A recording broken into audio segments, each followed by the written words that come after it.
On a montré que si une matrice carrée A de Mnk commute avec toutes les matrices carrées de Mnk, alors M est de cette forme-là. On va maintenant montrer qu'il en est de même si on sait uniquement que la matrice carrée M commute avec toutes les matrices carrées A antisymétriques. Pour montrer cette implication-là, on va écrire cette hypothèse-là pour des matrices carrées A antisymétriques bien choisies. Et pour être le plus chirurgical possible sur les contraintes sur grand M, on va considérer cette matrice antisymétrique-là dont tous les coefficients sont nuls, sauf celui à la place J0, I0 qui vaut moins 1 et celui à la place I0, J0 qui vaut 1. Comme toutes les colonnes de cette matrice-là sont nulles, sauf celle à la place I0 et à la place J0, il en est de même pour cette matrice-là.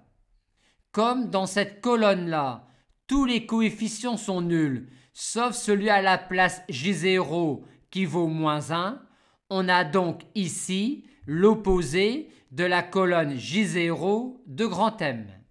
Et comme dans cette colonne-là, tous les coefficients sont nuls, sauf celui à la place I0, on a dans cette colonne-là la colonne I0 de grand M. Effectuons maintenant le produit matriciel dans l'autre sens.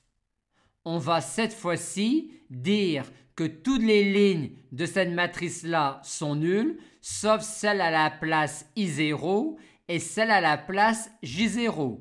Il en est donc de même pour cette matrice-là. Comme tous les coefficients de cette ligne-là sont nuls, sauf celui à la place J0 qui vaut 1, on a ici la ligne J0 de grand M. Et comme tous les coefficients de cette ligne-là sont nuls, sauf celui à la place I0 qui vaut moins 1, on a dans cette ligne-là l'opposé de la ligne I0 de grand M. Et ces deux matrices-là doivent être égales.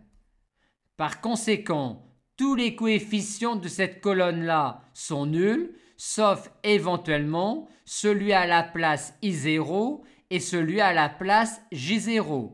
On a donc que tous les coefficients MK I0 sont nuls, sauf éventuellement celui à la place I0 et celui à la place J0.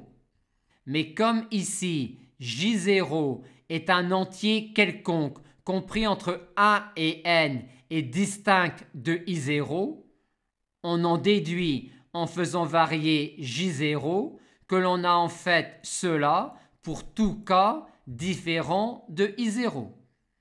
Et le coefficient de cette colonne-là à la place I0 qui est MI0 I0 doit être égal au coefficient de cette ligne-là à la place J0 qui est MJ0 J0.